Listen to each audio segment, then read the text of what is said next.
Hello class 10। तो देखिए आज फिजिक्स का कुछ और भी क्वेश्चंस है, ठीक है, उसको हम लोग करते हैं। पहला क्वेश्चन क्या कह रहा है कि the refractive index of the water का रिफ्रैक्टिव इंडेक्स दिया हुआ है, कितना दिया हुआ है 4/3, एंड ग्लास का रिफ्रैक्टिव इंडेक्स दिया हुआ है 3/2। लेकिन ये सब जो रिफ्रैक्टिव इंडेक्स दिया है विद रिस्पेक्ट टू एयर के रिस्पेक्ट में दिया हुआ है, ठीक है। कह रहा है कि what is the refractive index of water with respect to glass. देखिए क्वेश्चन में सोल्यूशन देखिए, सोल्यूशन हम लोग यहाँ से कर रहे हैं। देखिए बहुत आसान है, समझिए क्या कहना चाहता है। कह रहा है कि refractive index of water is 4/3, refractive index of water is 4/3। तो वाटर का जो रिफ्रैक्टिव इंडेक्स है NW, W मतलब वाटर का रिफ्रैक्टिव इंडेक्स कितना दिया हुआ है 4/3, ठीक है। लेकिन किसके रिस्पेक्ट में, एयर के रिस्पेक्ट में, तो हम लोगों ने यहाँ पे एयर लिख लिया। तो ANW का मतलब क्या हुआ, refractive index of water with respect to air, ये दिया हुआ है। दूसरा कह रहा है कि ग्लास का भी रिफ्रैक्टिव इंडेक्स है 3/2, तो ग्लास का भी रिफ्रैक्टिव इंडेक्स कितना है 3/2, ये भी लिख लिया। ये भी किसके कंपेयर में दिया हुआ है, एयर के कंपेयर में दिया हुआ है। तो ANG की वैल्यू भी 3/2 हो गई। हमसे क्या पूछ रहा है, हमसे पूछ रहा है कि what is the refractive index of water with respect to glass. अब देखिए क्या कह रहा है, पूछ क्या रहा है कि रिफ्रैक्टिव इंडेक्स आप किसका पूछ रहा है, रिफ्रैक्टिव इंडेक्स ऑफ वाटर का पूछ रहा है with respect to glass, glass के रिस्पेक्ट में पूछ रहा है। मतलब G एंड W की वैल्यू हमसे जानना चाहता है। तो फार्मूला क्या लगाएंगे, तो G एंड W का फार्मूला क्या हो जाएगा कि किसका पूछ रहा है कि रिफ्रैक्टिव इंडेक्स ऑफ वाटर, तो वाटर का रिफ्रैक्टिव इंडेक्स पूछ रहा है किसके रिस्पेक्ट में, विद रिस्पेक्ट टू ग्लास के रिस्पेक्ट में पूछा है। तो जिसके रिस्पेक्ट में पूछता है उसको नीचे रखते हैं हम लोग। तो NG को नीचे रखेंगे, किसके, ये NG का मतलब ANG, ठीक है। एयर के कंपेयर में ही ये रिफ्रैक्टिव इंडेक्स ग्लास का लिखा जाएगा। और जिसका पूछ रहा है उसको ऊपर लिखेंगे। तो किसका पूछ रहा है, वाटर का पूछ रहा है, तो वाटर किसके रिस्पेक्ट में, एयर के रिस्पेक्ट में। ये फार्मूला आपका हो गया, ठीक है। अब वैल्यू रख दीजिए यहाँ पे। तो वैल्यू रखेंगे तो क्या हो जाएगा, A एंड W की वैल्यू कितनी है 4/3 अपॉन में ANG की वैल्यू कितनी है 3/2। अब इसको आप रेसिप्रोकल करके सॉल्व कर लीजिए, कितना जाएगा 8/9। 8/9 किसकी वैल्यू है, GNW की वैल्यू है ये, GNW का मतलब समझ में आ रहा है आपको कि refractive index of water with respect to glass. अच्छा यहीं अगर ये क्वेश्चन कह देता कि आप ये बताइए कि रिफ्रैक्टिव इंडेक्स, ये हम लोगों ने GNW निकाल लिया है, ठीक है। अगर ये क्वेश्चन पलट देता, कह देता कि आप ये बताइए कि ग्लास का रिफ्रैक्टिव इंडेक्स बताइए विद रिस्पेक्ट टू वाटर, तो नहीं कर लेते, बिल्कुल कर लेते। अब ग्लास का पूछ रहा है किसके रिस्पेक्ट में, वाटर के रिस्पेक्ट में। तो अब ग्लास का पूछ रहा है किसके रिस्पेक्ट में, वाटर। तो जिसके रिस्पेक्ट में पूछ रहा है उसको नीचे रखेंगे।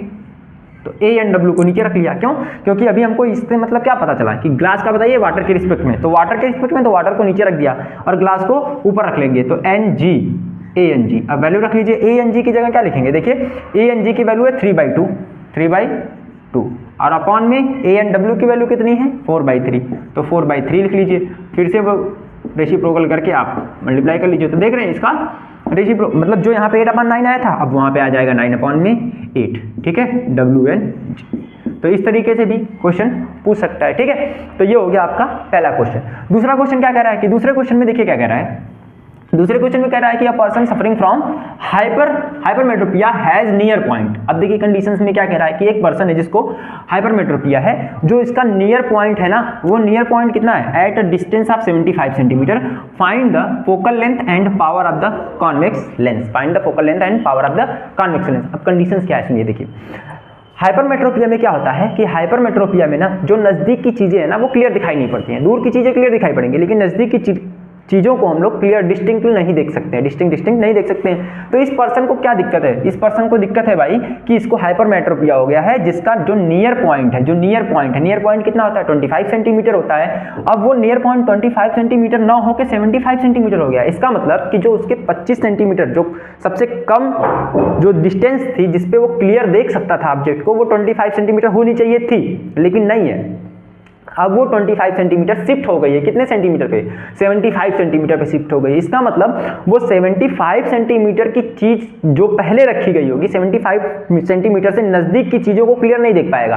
हाँ 75 सेंटीमीटर और उससे दूर की चीजों को क्लियर देखेगा, लेकिन 75 सेंटीमीटर या उससे नजदीक की चीजों को क्लियर नहीं देख पाएगा। क्यों, क्योंकि उसका नियर पॉइंट शिफ्ट हो चुका है 75 सेंटीमीटर पर।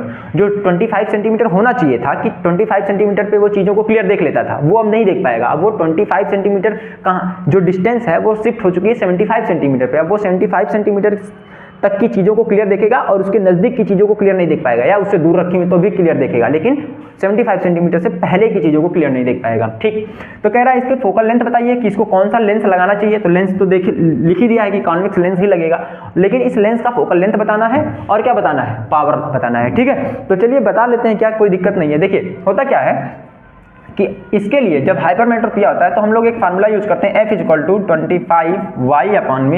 25y/-y-25। ये फोकल लेंथ निकालने का फार्मूला होता है।